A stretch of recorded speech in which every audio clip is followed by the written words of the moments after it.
ফেব্রুয়ারি মাস শেষ আর আজকের ভিডিও হচ্ছে ফেব্রুয়ারি মাসে পড়া আমার বইগুলো নিয়ে। প্রথম যে বইটা পড়েছিলাম সেটা হচ্ছে খাসনবিসের খসড়া।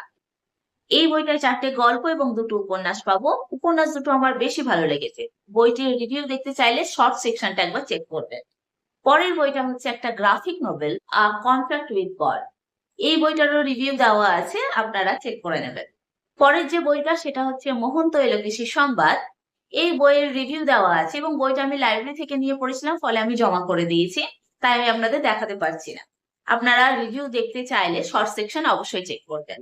পরের যে বইটা সেটা হচ্ছে ডেজ অ্যাট দ্য মরিসাকি উৎসব। এটা রিভিউ আপনাদের দেওয়া হয়নি, ছোট করে বলে নিই। যারা চাইনিজ, টার্কিশ বা কোরিয়ান সিরিজ পছন্দ করেন তাদের কিন্তু খুব ভালো লাগবে। সত্যি বলতে আমারও খুব ভালো লাগে, কেননা এখানে মেয়েদের খুব ইন্ডিপেন্ডেন্ট দেখানো হয়। একটা টিনেজ ক্রস করা মেয়ে তার নিজস্ব খরচ চালানোর জন্য কখনো ক্যাফেতে, কখনো বেকারিতে, কোথাও না কোথাও তার সে কাজ করে।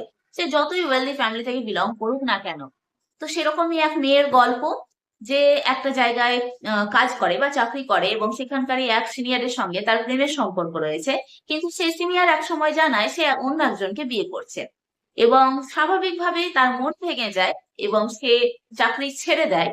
চাকরি ছাড়ার পর সে কি করবে যখন ভেবে পাচ্ছিল না, তখনই সে তার মামার মরিসাকি বুক শপ বা বইয়ের দোকানে যায়।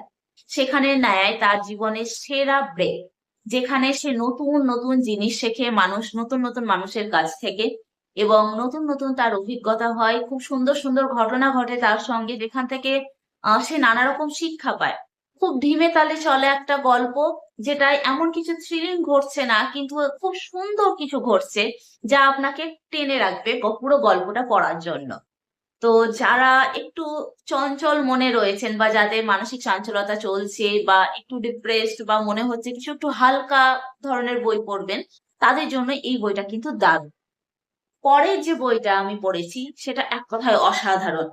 নারায়ণ সান্যালের লেখা আমি নেতাজিকে দেখেছি। এখানে নেতাজির খুব কাছের 4জন মানুষের কাছ থেকে আমরা তার সম্পর্কে জানি। তো সেই 4জন মানুষ শেষ কয়েকটা দিন নেতাজির সঙ্গে যে কাটিয়েছিলেন, সেই ঘটনাগুলো লেখককে বলেছেন এবং সেটাই এই বইয়ে তুলে ধরা হয়েছে। খুব গায়ে কাঁটা দেওয়ার মতো কিছু ঘটনা আপনারা পাবেন, যেগুলো আমরা জানি না। এই কাছের মানুষজন যারা বলেছেন তারা না জানালে আমরা কখনো জানতেও পারতাম না। এটা হয়তো অনেকে পড়েছেন, অনেকে হয়তো পড়বেন ভাবছেন, তবে আমি বলবো যারা এখনো পড়েননি তারা অবশ্যই পড়বেন। তো এই হচ্ছে আমার ফেব্রুয়ারিতে পড়া বই। এবার আপনারাও জানাবেন যে আপনারা কি কি পড়েছেন। ধন্যবাদ।